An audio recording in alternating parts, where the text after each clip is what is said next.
Police বন্ধ করে। বহু দেশে আওয়াজ তুলেছে সেই দেশে মিছিল নিষিদ্ধ, সেই দেশে স্লোগান নিষিদ্ধ, কিন্তু দেশের মায়েরগুলো ভুলে গিয়ে করেছে, তারপরে জেলে চলে গেছে। এখনো সেই রকম বহু প্রবাসী জেলে আছে। আমি সরকারের কাছে দাবি জানিয়েছি, আজকেও দাবি জানাই, যত সম্ভব তাড়াতাড়ি তাদেরকে সম্মানের সাথে মুক্তির ব্যবস্থা করবে। সম্মানিত ভাইয়েরা, এই জন্য আমরা খুবই আশাবাদী জাতি যে আলহামদুলিল্লাহ আমাদের জাতি দেশে বিদেশে এখন আর কোনো দুরাচার স্বৈরাচার চায় না, কোনো ফ্যাসিস্ট চায় না, কোনো দুর্নীতিবাজ চায় না, কোনো দুঃশাসন চায় না। আমাদের দেশের মানুষ একটু সৎ শাসনের দিকে যেতে চায়। মানুষের দল থেকে বাছাই করবেন সে দলটা কে হতে পারে, আদর্শ বাছাই করবেন কোন আদর্শ মানুষকে এমন বানাতে পারে। আমি আল্লাহর নামে ভরসা করে শপথ খেয়ে বলছি, এই আদর্শ হচ্ছে আল ইসলাম, শাসন হচ্ছে আল কোরআন, রাষ্ট্র পরিচালনা হচ্ছে মদিনা। এইভাবে যখন বাংলাদেশকে সাজানো হবে, বাংলাদেশ বিশ্বের বুকে ইনশাআল্লাহ মর্যাদার আসনে প্রতিষ্ঠিত হবে। অনেকে বলে বিশ্বের বিভিন্ন দেশ এটা পছন্দ করবে কিনা। বিশ্বের বিভিন্ন দেশকে অনুরোধ করব তারা যেন তাদের দেশটাকে পছন্দ করে, আর আমাদেরকে যেন আমাদের দেশ পছন্দ করার সুযোগ দেয়। তবে হ্যাঁ, আমরা সবার ভালোবাসা এবং বন্ধুত্ব চাই। সেই ভালোবাসা বন্ধুত্বের হাত যারাই বাড়াবে আমরা তাদেরকে বুকে জড়িয়ে ধরবো ইনশাআল্লাহ। জাতির উন্নয়ন অগ্রগতির যারাই পার্টনার হবে আমরা তাদের প্রতি শ্রদ্ধা এবং কৃতজ্ঞতা জানাবো। তবে আমরা আশা করব যে কেউই আমাদের উপর আর খবরদারি করতে আসবেন না। যদি আসেন এটা হবে দুঃখজনক, কারণ তারাও চান না যে তাদের জাতির উপর কেউ খবরদারি করুক। তবে আমরা চাইবো কেন যে আমাদের জাতির উপর অন্য কেউ খবরদারি করুক। সম্মানিত ভাইয়েরা, এই জন্যে আল্লাহ তাআলা আমাদেরকে উচ্চ ঈমান এবং গভীর দেশপ্রেম দান করুন। আল্লাহর দরবারে বুক ভরে দোয়া করি। আমি দোয়া করি অতীতে যারা বিভিন্ন অপকর্ম করেছেন, আল্লাহ যেন তাদেরকে তাদের অপকর্মের কথা স্মরণ করে লজ্জিত হওয়ার, অনুতপ্ত হওয়ার তৌফিক দান করেন। তবে হ্যাঁ, যারা খুনের দায়ে জড়িত সুস্পষ্টভাবে তাদের বিচার অবশ্যই হতে হবে। সাল্লাল্লাহু আলাইহি ওয়াসাল্লাম মক্কা বিজয়ের সময় মক্কায় উপস্থিত কুরাইশদেরকে, মক্কাবাসীকে তিনি সম্বোধন করে জানতে চাইলেন, হে মক্কাবাসী, আজকের এই দিনে তোমরা আমার কাছে কি চাও?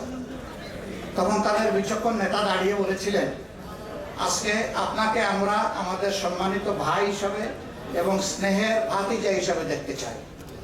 কিছু সময় তিনি চুপ থাকলেন, আল্লাহ তাআলার ইশারার অপেক্ষা করলেন। তারপরে তার চেহারা উজ্জ্বল হয়ে উঠল, মুখে তিনি মিষ্টি জান্নাতি হাসি টেনে নিলেন। সাহাবীদেরকে ইশারা করে বললেন, তোমরা ময়দানময় জানিয়ে দাও, আজকে হারামের সীমানার ভিতরে এবং আবু সুফিয়ানের বাড়ির সীমানার ভিতরে যারা আশ্রয় নেবে তাদের জীবন, তাদের সম্পদ, তাদের ইজ্জত সম্পূর্ণ নিরাপদ। এরপরে আল্লাহ রাসূল থামলেন, থেমে বললেন, তবে যারা মানুষ খুন করেছে, মুমিনদেরকে অন্যায়ভাবে বিনা অপরাধে খুন করেছে, তাদেরকে যেখানে পাওয়া যাবে তাদেরকে খুন করতে হবে। অসংখ্য নয়, মাত্র 10 জনের কথা বললেন। আরেক রায়তে 13 জনের কথা এসেছে, কিন্তু শেষ পর্যন্ত এতজন খুন হয়নি। 3 থেকে 4 জনকে খুন করা হয়েছে। আল্লাহ রাসূল খুনিদের ব্যাপারে এত শক্ত কথা বলেছিলেন যে এরা যদি স্বয়ং কাবাঘরের ভিতরে আশ্রয় নেয়, টেনে বের করতে হবে। এরা যদি কাবার গিলাফের পিছনে লুকিয়ে থাকে, ওখান থেকে বের করে এনে তাদেরকে খুন করতে হবে। এটা তাদের পাওনা, খুনের অ্যাকচুয়াল জাযা এটা, খুনের বদলা খুন। কিন্তু হয়নি, এতগুলা দরকার পড়েনি। শেষ পর্যন্ত কি হলো? অনেকে ভয়ে পালিয়ে গেল, বিভিন্ন দেশে আশ্রয় নিল। এরকম একজন ছিল আবু জাহলের সন্তান ইকরামা। তার স্ত্রী এসে তিনি বায়াত নিলেন, আল্লাহ রাসূলের কাছে ঈমান কবুল করলেন। এরপরে আল্লাহ রাসূলের কাছে আরজ করলেন, হে আল্লাহ রাসূল, আমার বাচ্চারা ছোট আর আমি নারী, আমার অভিভাবকের অভাব, শ্বশুর তো মারা গেছেন বদরের যুদ্ধে, আপনি কি আমার স্বামীর নিরাপত্তা মেহরবানি করে দিবেন? রাসূল করিম সাল্লাল্লাহু আলাইহি ওয়াসাল্লাম একজন মাকে সম্মান করলেন, কারণ তিনি মায়ের জাতের সদস্য। বললেন, ইকরামাকে নিরাপত্তা দেওয়া হলো, তাকে তুমি নিয়ে আসো। ইকরামা ফিরে আসলেন, ঈমান কবুল করলেন। তিনি কাতেবে কোরআন হলেন, হাদিসের রাবি হলেন, যুদ্ধের সৈনিক হলেন, সেনাপতি হলেন, হাতে যুদ্ধের পতাকা ধারণ করলেন। পতাকা ধারণ করা অবস্থায় তিনি যুদ্ধের ময়দানে শহীদ হয়ে গেলেন। এটি হচ্ছে ইসলাম। ইসলামে ক্ষমা আছে, উদারতা আছে, ভালোবাসা আছে। আবার অপরাধীদের ব্যাপারে কঠোরতা আছে। এই দুটো না হলে সামাজিক ভারসাম্য রক্ষা হবে না।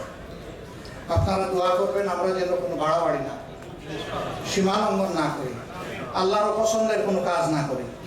আমি এই দেশের ভাইদের কাছে অনুরোধ জানাবো যে আপনারা যখনই দেশের জন্য চিন্তা করবেন তখন আমাদেরকে একটু আপনাদের খোলা চোখে দেখবেন। কোথাও কোনো বেশকম হলে আমাদের সমালোচনা করবেন, ধরে দিবেন, সৎ পরামর্শ দিবেন, দোয়া করবেন। আপনাদের একটু ভালোবাসা, নিংড়ানোর দোয়া আল্লাহর দরবারে আমাদের জন্য অনেক বড় উপকার হবে ইনশাআল্লাহ।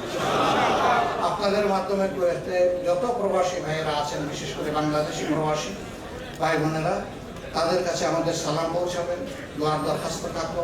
আল্লাহ রাব্বুল আলামিন আপনাদের সকলের হায়াতে, সেহাতে, ইজ্জতে, আমলে, ইলমে এবং রিজেকে অফুরন্ত বারাকা দান করুন। যে সমস্ত কষ্টের কথাগুলো শুনে গেলাম, আমি কথা দিচ্ছি যথাযথ স্থানে এখানেও বলবো, দেশে গিয়েও বলবো। এর মাধ্যমে যেন আপনাদের কষ্ট কিছুটা হলেও লাঘব হয়, আল্লাহ যেন সেই তৌফিক আমাকে দান করেন। সবাইকে অসংখ্য শুকরিয়া, কষ্ট করে এসেছেন। আসসালামু আলাইকুম ওয়া রাহমাতুল্লাহি ওয়া বারাকাতুহু।